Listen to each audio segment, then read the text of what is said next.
Good morning Karnataka morning ಎಕ್ಸ್‌ಪ್ರೆಸ್‌ಗೆ ಸ್ವಾಗತ. ನಾನು ಪ್ರಗತಿ ಜಯರಾಮ್. ಇದೀಗ ರಾಜ್ಯ, ದೇಶ, ವಿದೇಶ, ಸಿನಿಮಾ, ಕ್ರೀಡಾ ಸುದ್ದಿಗಳನ್ನು ಫಟಾಫಟಾಗಿ ನೋಡೋಣ ಮಾರ್ನಿಂಗ್ ಎಕ್ಸ್‌ಪ್ರೆಸ್‌ನಲ್ಲಿ. ಮಾಜಿ ಉಪ ಪ್ರಧಾನಿ ಎಲ್ಕೆ ಅಡ್ವಾಣಿ ಬಳಿಕ ಮತ್ತೆ ಮೂವರು ನಾಯಕರಿಗೆ ಕೇಂದ್ರ ಸರ್ಕಾರ ಭಾರತ ರತ್ನ ಘೋಷಿಸಿದೆ. ಮಾಜಿ ಪ್ರಧಾನಿಗಳಾದ ಪಿವಿ ನರಸಿಂಹರಾವ್, ಚೌಧರಿ ಚರಣ್ ಸಿಂಗ್ ಹಾಗೂ ಭಾರತದ ಹಸಿರು ಕ್ರಾಂತಿಯ ಹರಿಕಾರ ವಿಜ್ಞಾನಿ ಎಂಎಸ್ ಸ್ವಾಮಿನಾಥನ್ ಅವರಿಗೆ ಭಾರತ ರತ್ನ ನೀಡುವುದಾಗಿ ಕೇಂದ್ರ ಸರ್ಕಾರ ಘೋಷಿಸಿದೆ. ಈ ಬಗ್ಗೆ ಸ್ವತಃ ಪ್ರಧಾನಿ ನರೇಂದ್ರ ಮೋದಿ ಟ್ವೀಟ್ ಮಾಡುವ ಮೂಲಕ ಘೋಷಣೆ ಮಾಡಿದ್ದಾರೆ. ಈ ವೇಳೆ ಮೂವರು ನಾಯಕರ ಸಾಧನೆಯನ್ನ ಪ್ರಧಾನಿ ಮೋದಿ ಬಣ್ಣಿಸಿ ಟ್ವೀಟ್ ಮಾಡಿದ್ದಾರೆ. ಇದೇ ವರ್ಷವೇ ಆಂಧ್ರ ಪ್ರದೇಶದಲ್ಲಿ ಲೋಕಸಭಾ ಹಾಗೂ ವಿಧಾನಸಭಾ ಚುನಾವಣೆ ನಡೆಯಲಿದೆ. ಚುನಾವಣೆ ಹೊತ್ತಲ್ಲೇ ಆಂಧ್ರ ನಾಯಕ ನರಸಿಂಹರಾವ್ಗೆ ಭಾರತ ರತ್ನ ಘೋಷಿಸಿರೋದು ಭಾರಿ ಸಂಚಲನ ಮೂಡಿಸಿದೆ. ಚುನಾವಣೆ ವೇಳೆ ಮತ ಸೆಳೆಯುವ ಲೆಕ್ಕಾಚಾರ ಇದೆಯಾ ಅನ್ನೋ ಚರ್ಚೆ ಶುರುವಾಗಿದೆ. ಪ್ರತ್ಯೇಕ ರಾಷ್ಟ್ರದಿಂದ ಆರಂಭವಾದ ಮಾತಿನ ಸಂಘರ್ಷ ಇದೀಗ ಗುಂಡಿಕ್ಕುವ ಕಾನೂನು ಬರಬೇಕು ಅನ್ನೋವರೆಗೂ ಬಂದು ನಿಂತಿದೆ. ಅನುದಾನ ತಾರತಮ್ಯ ವಿರೋಧಿಸಿ ಪ್ರತ್ಯೇಕ ರಾಷ್ಟ್ರಕ್ಕೆ ಬೇಡಿಕೆ ಇಟ್ಟಿದ್ದ ಡಿಕೆ ಸುರೇಶ್ ವಿರುದ್ಧ ಕೇಸರಿ ಪಡೆ ಮುಗಿಬಿದ್ದಿತ್ತು. ಈಗ ಒಂದು ಹೆಜ್ಜೆ ಮುಂದೆ ಹೋಗಿರುವ ಈಶ್ವರಪ್ಪ ಕಾಂಗ್ರೆಸ್ಗೆ ಕೆಣಕುವ ರೀತಿ ಮಾತನಾಡಿದ್ದಾರೆ. ದಾವಣಗೆರೆಯಲ್ಲಿ ಮಾತನಾಡಿದ ಈಶ್ವರಪ್ಪ, ಡಿಕೆ ಸುರೇಶ್ ಮತ್ತು ವಿನಯ್ ಕುಲಕರ್ಣಿ ರಾಷ್ಟ್ರದ್ರೋಹಿಗಳನ್ನ ಗುಂಡಿಕ್ಕುವ ಕಾನೂನನ್ನ ಮೋದಿ ತರಬೇಕು ಅಂತ ಹೇಳಿದ್ರು. ರಾಷ್ಟ್ರದ್ರೋಹಿಗಳನ್ನ ಗುಂಡಿಕ್ಕಿ ಕೊಲ್ಲಬೇಕು ಅನ್ನೋ ಈಶ್ವರಪ್ಪರ ಮಾತಿಗೆ ಕಾಂಗ್ರೆಸ್ ನಾಯಕರು ಕೆಂಡ ಕಾರಿದ್ರು.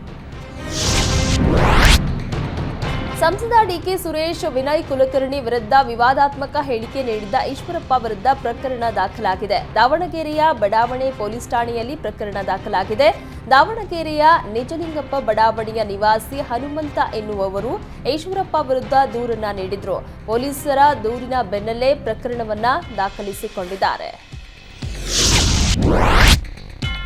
ದೇಶ ವಿಭಜಿಸುವವರಿಗೆ ಗುಂಡಿಕ್ಕಿ ಕೊಲ್ಲುವ ಕಾನೂನು ತರಬೇಕು ಅಂತ ಹೇಳಿದ್ದ ಈಶ್ವರಪ್ಪ ಹೇಳಿಕೆಗೆ ಸಚಿವ ಪ್ರಿಯಾಂಕ್ ಖರ್ಗೆ ಆಕ್ರೋಶ ವ್ಯಕ್ತಪಡಿಸಿದ್ದಾರೆ. ಆ ಕಾನೂನು ತಂದ್ರೆ ಅರ್ಧ ಬಿಜೆಪಿ ಖಾಲಿ ಆಗತ್ತೆ, ಆರ್ಎಸ್ಎಸ್ ಬಾಗಿಲು ಸಂಪೂರ್ಣ ಬಂದ್ ಆಗತ್ತೆ. ಈಶ್ವರಪ್ಪ ರಾಜಕೀಯ ಅಸ್ತಿತ್ವವನ್ನ ಉಳಿಸಿಕೊಳ್ಳೋದಕ್ಕೆ ಹೇಳಿಕೆಯನ್ನ ಕೊಡ್ತಾರೆ. ಈಶ್ವರಪ್ಪ ಆಟಕ್ಕುಂಟು ಲೆಕ್ಕಕ್ಕಿಲ್ಲ, ನಿವೃತ್ತಿ ಕೊಟ್ಟು ಕೂರಿಸಿದ್ದಾರೆ. ಈಶ್ವರಪ್ಪ ಮಾತಿಗೂ ಬಿಜೆಪಿಯಲ್ಲಿ ಕವಡೆ ಕಾಸಿನ ಕಿಮ್ಮತ್ತಿಲ್ಲ.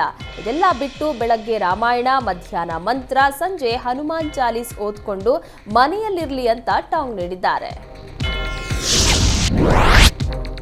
ಸಂಸದ ಡಿಕೆ ಸುರೇಶ್ನ ಗುಂಡಿಕ್ಕಿ ಕೊಲ್ಲಬೇಕು ಎಂಬ ಈಶ್ವರಪ್ಪ ಹೇಳಿಕೆಗೆ ಬಾಲಕೃಷ್ಣ ಕಿಡಿಕಾರಿದ್ದಾರೆ. ಕಳೆದ ಚುನಾವಣೆಯಲ್ಲಿ ಈಶ್ವರಪ್ಪಗೆ ಟಿಕೆಟ್ ಕೊಡಲಿಲ್ಲ ಅಂತ ತುಂಬಾ ಹತಾಶರಾಗಿದ್ದಾರೆ. ಈಶ್ವರಪ್ಪಗೆ ನಾಲಿಗೆ ಮತ್ತು ಬ್ರೈನ್ನ ಕನೆಕ್ಷನ್ ಕಟ್ ಆಗ್ಬಿಟ್ಟಿದೆ ಅಂದ್ರು. ಇನ್ನು ಅವರ ಘನತೆಗೆ ತಕ್ಕಂತೆ ಮಾತನಾಡಬೇಕು ಎಂದ ಕಾಂಗ್ರೆಸ್ ಶಾಸಕ, ಯಾರು ಇಲ್ಲಿ ಬಳೆ ತೊಟ್ಕೊಂಡು ಕೂತಿಲ್ಲ, ಗುಂಡಿಕ್ಕಿ ಕೊಲ್ಲುವ ಸಂಸ್ಕೃತಿ ಈಶ್ವರಪ್ಪ ಅವರದ್ದೇ. ಇನ್ಮುಂದೆ ಆದ್ರೂ ಶ್ರೀರಾಮಚಂದ್ರ ಬುದ್ಧಿ ಕೊಡಲಿ ಅಂತ ವಾಗ್ದಾಳಿ ನಡೆಸಿದ್ರು. ಲೋಕಸಭೆ ಎಲೆಕ್ಷನ್ ಹತ್ತಿರ ಆಗ್ತಾ ಇದ್ದಂತೆ ಮಂಡ್ಯ ಕ್ಷೇತ್ರಕ್ಕಾಗಿ ದೋಸ್ತಿಗಳ ಮಧ್ಯೆ ಪೈಪೋಟಿ ಹೆಚ್ಚಾಗಿದೆ. ಮೈತ್ರಿ ಪಕ್ಷದ ಅಭ್ಯರ್ಥಿ ಯಾರಾಗ್ತಾರೆ ಎಂಬ ಕುತೂಹಲ ಹೆಚ್ಚಿದೆ. ಕ್ಷೇತ್ರ ಹಂಚಿಕೆಗೆ ಮುನ್ನ ಸುಮಲತಾ ನಿಖಿಲ್ ಮಧ್ಯೆ ಸ್ಪರ್ಧೆ ಶುರುವಾಗಿದೆ. ಮಂಡ್ಯ ಜೆಡಿಎಸ್ಗೆ ಬಿಟ್ಟು ಕೊಡದಂತೆ ಸುಮಲತಾ ಬಿಜೆಪಿ ವರಿಷ್ಠರ ಮೇಲೆ ಒತ್ತಡ ಹಾಕ್ತಿದ್ದು, ನನಗೆ ಟಿಕೆಟ್ ನೀಡುವಂತೆ ಬಿಗಿ ಪಟ್ಟು ಹಿಡಿದಿದ್ದಾರೆ. ಮೊನ್ನೆ ನಡ್ಡಾ, ಬಿಎಲ್ ಸಂತೋಷ್ ಅವರನ್ನ ಭೇಟಿ ಮಾಡಿ ಸಂಸದೆ ಚರ್ಚಿಸಿದ್ರೆ, ನಿನ್ನೆ ಮೋದಿ ಜೊತೆ ಮಾತುಕತೆಯನ್ನ ನಡೆಸಿದ್ದಾರೆ. ಅದರಲ್ಲೂ ಮುಂದಿನ ದಿನಗಳಲ್ಲಿ ಒಟ್ಟಾಗಿ ಕೆಲಸ ಮಾಡೋಣ ಅಂತ ಪ್ರಧಾನಿ ಭೇಟಿ ಬಳಿಕ ಸುಮಲತಾ ಟ್ವೀಟ್ ಮಾಡಿದ್ದು ಕುತೂಹಲ ಕೆರಳಿಸಿದೆ. ಒಂದೆಡೆ ಸುಮಲತಾ ನಿಖಿಲ್ ಮಧ್ಯೆ ಟಿಕೆಟ್ ಪೈಪೋಟಿ ಶುರುವಾದ್ರೆ, ಇತ್ತ ಸೀಟು ಹಂಚಿಕೆ ಮಹಾ ಸೀಕ್ರೆಟ್ನ ಜಿಟಿ ದೇವೇಗೌಡ ಬಯಲು ಮಾಡುತ್ತಿದ್ದಾರೆ. ಮೈಸೂರು ಕ್ಷೇತ್ರವನ್ನ ಜೆಡಿಎಸ್ಗೆ ಬಿಟ್ಟು ಕೊಡದಂತೆ ಡಿಮ್ಯಾಂಡ್ ಇಟ್ಟಿದ್ದಾರಂತೆ. ಈ ಬಗ್ಗೆ ಮಾತನಾಡಿದ ಜಿಟಿಡಿ, ಹಾಸನ, ತುಮಕೂರು, ಮಂಡ್ಯ, ಮೈಸೂರು, ಕೋಲಾರ, ಬೆಂಗಳೂರು ಉತ್ತರ ಕ್ಷೇತ್ರಗಳನ್ನ ಕೇಳಿ ಅಂತ ಹೇಳಿದ್ದೇವೆ ಅಂದ್ರು. ಇನ್ನು ಸುಮಲತಾ ಕಾಂಗ್ರೆಸ್ಗೆ ಹೋದ್ರೂ ಅಚ್ಚರಿ ಪಡಬೇಕಿಲ್ಲ ಎಂದ ಮಾಜಿ ಸಚಿವ ನಾರಾಯಣಗೌಡರ ಜೊತೆ ಅವರು ಹೋಗ್ತಾರೆ ಅನ್ನೋ ಮೂಲಕ ಹೊಸ ಬಾಂಬ್ ಸಿಡಿಸಿದ್ದಾರೆ. ದೋಸ್ತಿ ಮಧ್ಯೆ ಕ್ಷೇತ್ರಕ್ಕಾಗಿ ಪೈಪೋಟಿ ನಡೆಯುತ್ತಿರುವ ಹೊತ್ತಲ್ಲೇ ವಿಜಯೇಂದ್ರ ಹೈಕಮಾಂಡ್ ಭೇಟಿ ಮಾಡಿಸಿದ್ದಾರೆ. ಬಿಜೆಪಿ ರಾಷ್ಟ್ರೀಯ ಅಧ್ಯಕ್ಷ ನಡ್ಡಾ ಜೊತೆ ರಾಜ್ಯಾಧ್ಯಕ್ಷ ವಿಜಯೇಂದ್ರ ಮಾತುಕತೆ ನಡೆಸಿದ್ದಾರೆ. ಅರ್ಧ ಗಂಟೆ ಮಾತುಕತೆಯಲ್ಲಿ ಲೋಕಸಭೆ ಟಿಕೆಟ್ ಸೇರಿದಂತೆ ಬಿಜೆಪಿ ಬೆಳವಣಿಗೆ ಬಗ್ಗೆ ಚರ್ಚೆ ಮಾಡಿದ್ದಾರೆ. ಲೋಕಸಭೆ ಚುನಾವಣೆ ಸಮೀಪ ಆಗ್ತಾ ಇದ್ದಂತೆ ಬಿಜೆಪಿ ಹಿರಿಯ ನಾಯಕರನ್ನ ವಿಜಯೇಂದ್ರ ಭೇಟಿಯಾಗಿ ರಣತಂತ್ರ ಹೆಣೆದಿದ್ದಾರೆ. ಬಿಜೆಪಿ ರಾಜ್ಯಾಧ್ಯಕ್ಷ ಬಿವೈ ವಿಜಯೇಂದ್ರ ಹಿರಿಯ ಶಾಸಕ ಬಸನಗೌಡ ಯತ್ನಾಳ್ ಮುಖಾಮುಖಿಯಾಗಿದ್ದಾರೆ. ದೆಹಲಿಯ ಪ್ರಹ್ಲಾದ್ ಜೋಶಿ ಕಚೇರಿಯಲ್ಲಿ ಉಭಯ ನಾಯಕರು ಕಾಣಿಸಿಕೊಂಡಿದ್ದಾರೆ. ವಿಧಾನಸಭೆ ಚುನಾವಣೆ ಬಳಿಕ ಸೈಲೆಂಟ್ ಆಗಿದ್ದ ಯತ್ನಾಳ್ ವಿಜಯೇಂದ್ರ ರಾಜ್ಯಾಧ್ಯಕ್ಷ ಆಗ್ತಾ ಇದ್ದಂತೆ ಗರಂ ಆಗಿದ್ರು. ಅಸಮಾಧಾನ ಕೂಡ ಹೊರಹಾಕಿದ್ರು. ಲೋಕಸಭೆ ಚುನಾವಣೆ ಹತ್ತಿರ ಆಗ್ತಾ ಇದ್ದಂತೆ ಕೇಂದ್ರ ನಾಯಕರು ಇಬ್ಬರನ್ನ ಕರೆದು ಮನವೊಲಿಸುವ ಪ್ರಯತ್ನಕ್ಕೆ ಮುಂದಾಗಿದ್ದಾರೆ ಎನ್ನಲಾಗ್ತಿದೆ. ಕಾಂಗ್ರೆಸ್ ಸರ್ಕಾರದ ವಿರುದ್ಧ ಗುತ್ತಿಗೆದಾರರ ಸಂಘದ ಅಧ್ಯಕ್ಷ ಕೆಂಪಣ್ಣ 40% ಆರೋಪಕ್ಕೆ ಸಚಿವ ರಾಮಲಿಂಗಾರೆಡ್ಡಿ ಪ್ರತಿಕ್ರಿಯೆ ನೀಡಿದ್ದಾರೆ. ನಮ್ಮ ಸರ್ಕಾರದಲ್ಲಿ ಭ್ರಷ್ಟಾಚಾರ ನಡೆಯುತ್ತಿರುವ ಬಗ್ಗೆ ನಮಗೆ ಕಾಣಿಸುತ್ತಿಲ್ಲ. ಟೆಂಡರ್ಗಳಲ್ಲಿ ಸಣ್ಣ ಪುಟ್ಟ ಪ್ಯಾಕೇಜ್ ಮಾಡಿದರೆ ಕಾಂಟ್ರಾಕ್ಟರ್ಸ್ಗೆ ತೊಂದರೆ ಆಗುತ್ತೆ ಅಂತ ಅವರು ಹೇಳಿದ್ದಾರೆ. ಬಿಜೆಪಿಗೆ ಕಂಪೇರ್ ಮಾಡಿದರೆ ನಮ್ಮಲ್ಲಿ ಭ್ರಷ್ಟಾಚಾರ ಕಾಣಿಸ್ತಾನೆ ಇಲ್ಲ ಅಂತ ಸಚಿವ ರಾಮಲಿಂಗಾರೆಡ್ಡಿ ಸಮರ್ಥಿಸಿಕೊಂಡಿದ್ದಾರೆ. ಕೆಂಪಣ್ಣ 40% ಆರೋಪಕ್ಕೆ ಸಚಿವ ದಿನೇಶ್ ಗುಂಡೂರಾವ್ ಕೂಡ ಪ್ರತಿಕ್ರಿಯೆ ನೀಡಿದ್ದು, ನಮ್ಮ ಸರ್ಕಾರ ಬದ್ಧತೆ ಮತ್ತು ಪ್ರಾಮಾಣಿಕತೆಯಿಂದ ಕೆಲಸ ಮಾಡ್ತಾ ಇದೆ ಎಂದರು. ಕೆಂಪಣ್ಣರ ಆರೋಪ ನಿಜವಾಗಿದ್ರೆ ಬಂದು ಸಿಎಂಗೆ ಹೇಳಬಹುದು. ಯಾವ ವಿಚಾರ ಎಲ್ಲಿ ಏನಾಗ್ತಿದೆ ಅಂತ ಸ್ಪಷ್ಟವಾಗಿ ಹೇಳಲಿ. ನನ್ನ ಇಲಾಖೆಯಲ್ಲಿ ಆಗ್ತಿದ್ರೆ ನಾನು ತನಿಖೆಯನ್ನ ಮಾಡಿಸ್ತೇನೆ. ಕಳೆದ ಬಾರಿ ಅನೇಕ ವಿಷಯ ಪ್ರಸ್ತಾಪ ಮಾಡಿದ್ರು. ಅದರಿಂದ ನಾವು ಆ ಆರೋಪಕ್ಕೆ ತನಿಖೆ ಮಾಡಿಸ್ತಾ ಇದ್ದೀವಿ. ಇವತ್ತು ಕೂಡ ಭ್ರಷ್ಟಾಚಾರದ ದಾಖಲೆ ಇದ್ರೆ ತನಿಖೆ ಮಾಡಿಸೋಣ ಎಂದರು. ಕಾಂಗ್ರೆಸ್ ಬಿಜೆಪಿ ಮಧ್ಯೆ ತೆರಿಗೆ ದಂಗಲ್ ತಾರಕಕ್ಕೇರಿದೆ. ದೆಹಲಿಯಲ್ಲಿ ಪ್ರತಿಭಟಿಸಿದ ಕಾಂಗ್ರೆಸ್ ನಾಯಕರು ಸಿದ್ದರಾಮಯ್ಯ ವಿರುದ್ಧ ವಿಜಯೇಂದ್ರ ವಾಗ್ದಾಳಿ ನಡೆಸಿದ್ದಾರೆ. ಸಿಎಂ ಅರ್ಧ ಸತ್ಯ ಹೇಳ್ತಿದ್ದಾರೆ, ತಮ್ಮ ವೈಫಲ್ಯ ಮುಚ್ಚಿಕೊಳ್ಳಲು ಪ್ರತಿಭಟನೆ ಮಾಡಿದ್ದಾರೆ ಅಂತ ಆಕ್ರೋಶ ಹೊರಹಾಕಿದ್ರು. ಇದಕ್ಕೆ ತಿರುಗೇಟು ಕೊಟ್ಟ ಸಿಎಂ, ನಾನು ಸುಳ್ಳು ಹೇಳ್ತಾ ಇದ್ದೀನಿ ಅನ್ನೋದಾದ್ರೆ ರಾಜಕೀಯ ಬಿಡ್ತೀನಿ. ನಾನು ಸುಳ್ಳು ಹೇಳ್ತಾ ಇದ್ದೀನಿ ಎಂದು ಬಿಜೆಪಿ ಸಾಬೀತು ಮಾಡಲಿ ಅಂತ ಸವಾಲ್ ಹಾಕಿದ್ರು. ಅಷ್ಟೇ ಅಲ್ಲ, ರಾಜ್ಯಕ್ಕೆ ಅನ್ಯಾಯವಾದ್ರೆ ಬಾಯಿ ಮುಚ್ಕೊಂಡು ಇರಬೇಕಾ, ಬಿಎಸ್ವೈ ರೀತಿಯಲ್ಲೇ ನಾವು ತಲೆ ಅಲ್ಲಾಡಿಸಬೇಕಾ ಅಂತ ವಿಜಯೇಂದ್ರ ಮಾತಿಗೆ ಗರಂ ಆದ್ರು. ಲೋಕಸಭೆ ಎಲೆಕ್ಷನ್ಗೆ ಕೇಂದ್ರ ಚುನಾವಣಾ ಆಯೋಗ ಸಿದ್ಧತೆ ನಡೆಸ್ತಾ ಇದೆ. ಹಲವು ರಾಜ್ಯಕ್ಕೆ ಭೇಟಿ ಕೊಟ್ಟು ಪರಿಶೀಲಿಸ್ತಾ ಇರುವ ಅಧಿಕಾರಿಗಳು ಫೆಬ್ರವರಿ 25ಕ್ಕೆ ಕರ್ನಾಟಕಕ್ಕೆ ವಿಸಿಟ್ ಕೊಡ್ತಿದ್ದಾರೆ. ಲೋಕಸಭೆ ಎಲೆಕ್ಷನ್ ಸಿದ್ಧತೆ ಕೈಗೊಳ್ಳಬೇಕಾದ ಅಗತ್ಯ ಕ್ರಮ ಸೇರಿದಂತೆ ಸರ್ಕಾರದ ಅಧಿಕಾರಿಗಳೊಂದಿಗೆ ಮಾತುಕತೆ ಮಾಡಲಿದ್ದಾರೆ. ಇನ್ನು ಕೆಲವೊಂದು ಗೈಡ್ಲೈನ್ಸ್ ಕೂಡ ನೀಡುವ ಸಾಧ್ಯತೆ ಇದೆ. ಲೋಕಸಭೆ ಚುನಾವಣೆಯಲ್ಲಿ ಆಪರೇಷನ್ ಪಾಲಿಟಿಕ್ಸ್ ಜೋರಾಗಿದೆ. ಬಿಜೆಪಿ ಆಪರೇಷನ್ಗೆ ಕಾಂಗ್ರೆಸ್ ಕೂಡ ರಿವರ್ಸ್ ಆಪರೇಷನ್ ಅಸ್ತ್ರ ಪ್ರಯೋಗಿಸ್ತಾ ಇದೆ. ಕೊತ್ತೂರು ಮಂಜುನಾಥ್ ಸಿಡಿಸಿದ ಹೊಸ ಬಾಂಬ್ ರಾಜಕೀಯದಲ್ಲಿ ಟ್ವಿಸ್ಟ್ ಕೊಟ್ಟಿದೆ. ಕೋಲಾರದಲ್ಲಿ ಜೆಡಿಎಸ್ ಶಾಸಕರಿಗೆ ಗಾಳ ಹಾಕಿದ್ದೇವೆ ಎಂದ ಶಾಸಕ ಕೊತ್ತೂರು ಮಂಜುನಾಥ್, ಮುಳುಬಾಗಿಲು ಶಾಸಕ ಸಮೃದ್ಧಿ ಮಂಜುನಾಥ್, ಶ್ರೀನಿವಾಸಪುರ ಎಂಎಲ್ಸಿ ಜಿಕೆ ವೆಂಕಟ ಶಿವಾರೆಡ್ಡಿಗೆ ಗಾಳ ಹಾಕಿದ್ದೇವೆ. ಅವರು ಕಾಂಗ್ರೆಸ್ಗೆ ಬರ್ತಾರೆ ಅಂದ್ರು. ಅಲ್ಲದೆ ಇಬ್ಬರು ಜೆಡಿಎಸ್ ಶಾಸಕರನ್ನ ಕರೆತರಲು ತೆರೆಮರೆಯಲ್ಲಿ ಪ್ರಯತ್ನ ಮಾಡಿದ್ದು, ಡಿಕೆಶಿ ಜೊತೆಯಲ್ಲಿ ಮಾತುಕತೆ ಮಾಡ್ತಾ ಇದ್ದೀವಿ ಅಂತ ತಿಳಿಸಿದ್ರು. ಶಾಸಕ ಕೊತ್ತೂರು ಮಂಜುನಾಥ್ ಸ್ಫೋಟಕ ಹೇಳಿಕೆ ಬೆನ್ನಲ್ಲೇ ಶ್ರೀನಿವಾಸಪುರ ಜೆಡಿಎಸ್ ಎಂಎಲ್ಎ ವೆಂಕಟ ಶಿವಾರೆಡ್ಡಿ ಸ್ಪಷ್ಟನೆ ಕೊಟ್ಟಿದ್ದಾರೆ. ನಾನು ಜೆಡಿಎಸ್ನಲ್ಲಿ ಸಂತೋಷವಾಗಿದ್ದೇನೆ, ಪಕ್ಷ ತೊರೆಯೋದಿಲ್ಲ ಎಂದ ಜೆಡಿಎಸ್ ಶಾಸಕ ವೆಂಕಟ ಶಿವಾರೆಡ್ಡಿ ಪಕ್ಷಕ್ಕೆ ಆಹ್ವಾನ ನೀಡಿದ್ದಕ್ಕೆ ಕೊತ್ತೂರು ಮಂಜುನಾಥ್ಗೆ ಧನ್ಯವಾದ ಎಂದರು. ಇನ್ನು ಜೆಡಿಎಸ್ ಪಕ್ಷದಲ್ಲಿ ನಾನು ಜಿಲ್ಲಾಧ್ಯಕ್ಷ ಆಗಿದ್ದವನು, ಕಾಂಗ್ರೆಸ್ ಪಕ್ಷಕ್ಕೆ ಹೋಗುವ ಅವಶ್ಯಕತೆ ಇಲ್ಲ ಎಂದರು.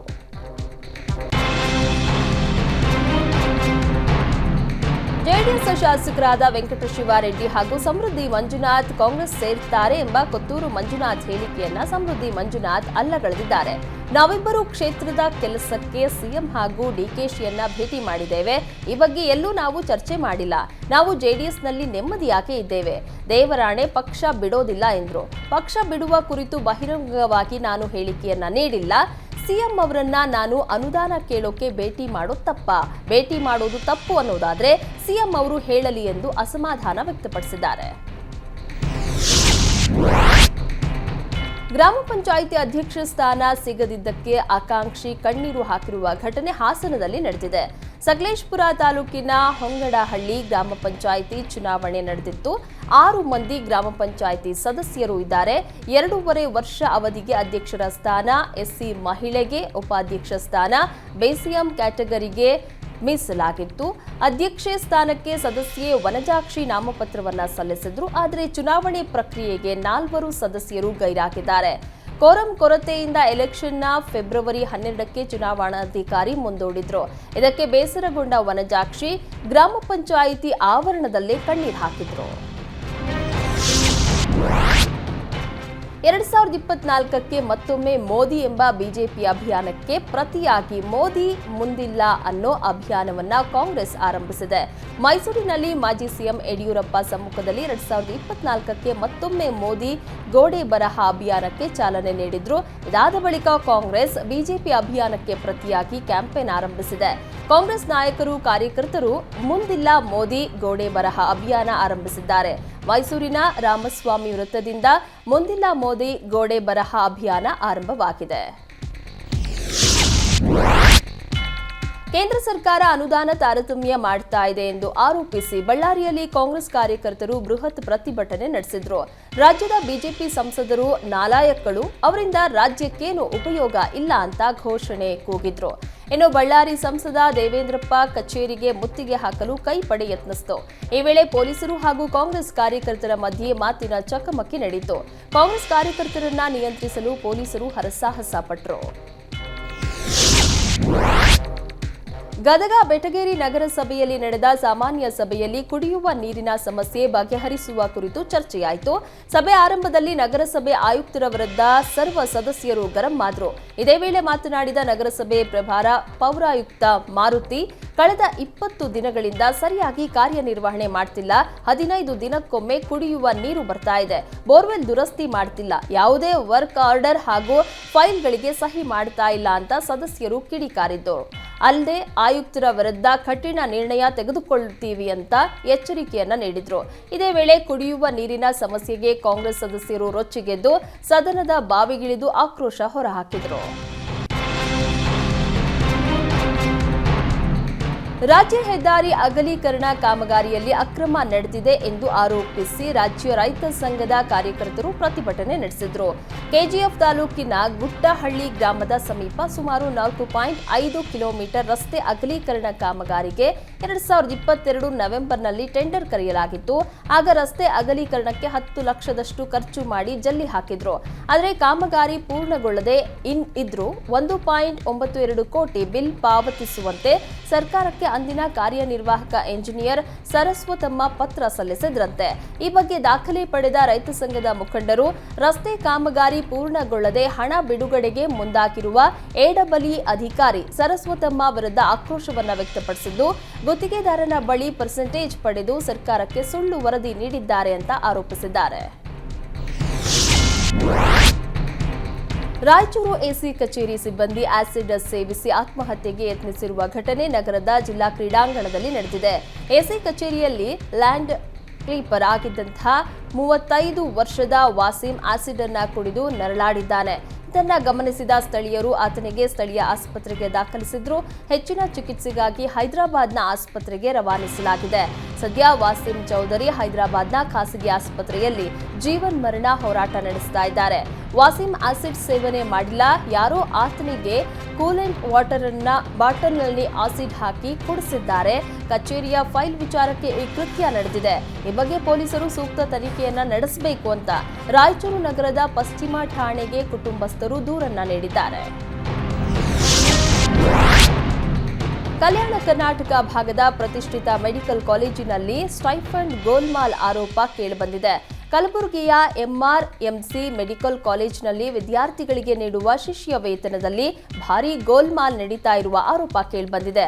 ಆಡಳಿತ ಮಂಡಳಿ ವಿದ್ಯಾರ್ಥಿಗಳಿಂದ ಮೊದಲೇ ಖಾಲಿ ಚೆಕ್ ಅನ್ನ ಪಡಿತಾ ಇದ್ದು, ಬಳಿಕ ಚೆಕ್ ಮೂಲಕ ವಿದ್ಯಾರ್ಥಿಗಳ ಅಕೌಂಟ್ಗೆ ಬರುವ ಹಣವನ್ನ ಲಪಟಾಯಿಸಲಾಗ್ತಾ ಇದೆ ಅಂತ ವಿದ್ಯಾರ್ಥಿಗಳು ಆರೋಪಿಸಿದ್ದಾರೆ. ಧಾರವಾಡದಲ್ಲಿ ದಿನೇ ದಿನೇ ಕ್ರೈಂ ಪ್ರಕರಣಗಳು ಹೆಚ್ಚಾಗ್ತಾ ಇವೆ. ಕಳೆದ 5 ದಿನಗಳಿಂದ ದಿನಕ್ಕೊಂದು ಹೆಣ ಬೀಳ್ತಾ ಇದೆ. ಧಾರವಾಡದ ಕಮಲಾಪುರದಲ್ಲಿ ಹೆತ್ತ ಮಗಳನ್ನೇ ಪ್ರಿಯಕರನ ಜೊತೆ ಸೇರಿ ತಾಯಿಯೇ ಕೊಲೆ ಮಾಡಿದಾಳೆ. ಪ್ರಿಯಕರನ ಜೊತೆಗಿನ ಅನೈತಿಕ ಸಂಬಂಧಕ್ಕೆ ಅಡ್ಡಿಯಾಗಿದ್ದಕ್ಕೆ ಮಗಳನ್ನ ಕತ್ತು ಸೀಳಿ ಕೊಲೆ ಮಾಡಲಾಗಿದೆ. ನವನಗರ ಮೂಲದ ರಾಹುಲ್ ಜೊತೆ ಜ್ಯೋತಿ ಅನೈತಿಕ ಸಂಪರ್ಕವನ್ನ ಹೊಂದಿದ್ರು. ಪ್ರಿಯಕರನನ್ನ ಜ್ಯೋತಿ ಮನೆಗೆ ಕರೆತಂದಿದ್ದಾಳೆ. ಈ ವೇಳೆ ಅಡ್ಡಿಪಡಿಸಿದ ಮಗಳನ್ನ ಪ್ರಿಯಕರನ ಜೊತೆಗೂಡಿ ಕೊಲೆ ಮಾಡಿದ್ದಾರೆ. ಸದ್ಯ ಆರೋಪಿಗಳನ್ನ ಉಪನಗರ ಪೊಲೀಸರು ಬಂಧಿಸಿದ್ದಾರೆ. ಗಡಿ ಜಿಲ್ಲೆ ಬೀದರ್ನಲ್ಲಿ ವಿವಿಧ ಠಾಣೆಯಲ್ಲಿ ಎನ್ಡಿಪಿಎಸ್ ಕಾಯ್ದೆಯಡಿ ದಾಖಲಾಗಿದ್ದ ಅಪಾರ ಪ್ರಮಾಣದ ಗಾಂಜಾವನ್ನ ಜಿಲ್ಲಾ ಪೊಲೀಸ್ ವರಿಷ್ಠಾಧಿಕಾರಿ ಚನ್ನಬಸವಣ್ಣ ನೇತೃತ್ವದಲ್ಲಿ ನಾಶಪಡಿಸಲಾಯಿತು. ದನ್ನೂರು ಗ್ರಾಮದಲ್ಲಿರುವ ಇನ್ವೇರೋ ಬಯೋಟೆಕ್ ಜೈವಿಕ ತ್ಯಾಜ್ಯ ವಿಲೇವಾರಿ ಘಟಕದಲ್ಲಿ ಪೊಲೀಸರು ಜಪ್ತಿ ಮಾಡಿದ 273 ಕೆಜಿ ಅಕ್ರಮ ಗಾಂಜಾವನ್ನ ಜಿಲ್ಲಾ ಡ್ರಗ್ಸ್ ಎಕ್ಸೋಸರ್ ನಿಯಮಾವಳಿ ನಾಶಪಡಿಸಲಾಗಿದೆ. ಜಿಲ್ಲೆಯ ವಿವಿಧ ಠಾಣಾ ವ್ಯಾಪ್ತಿಯಲ್ಲಿ ಅಕ್ರಮವಾಗಿ ಬೆಳೆಯುತ್ತಾ ಇದ್ದ ಸಂಗ್ರಹಣೆ ಹಾಗೂ ಕಳ್ಳಸಾಗಣೆ ಮಾಡ್ತಾ ಇದ್ದ ವೇಳೆ ದಾಳಿ ನಡೆಸಿ ಪೊಲೀಸರು ಜಪ್ತಿ ಮಾಡಿಕೊಂಡಿದ್ದ ಒಟ್ಟು 273 ಕೆಜಿ ಗಾಂಜಾವನ್ನ ಎಸ್ಪಿ ಮಾರ್ಗದರ್ಶನದಲ್ಲಿ ನಾಶಪಡಿಸಲಾಯಿತು.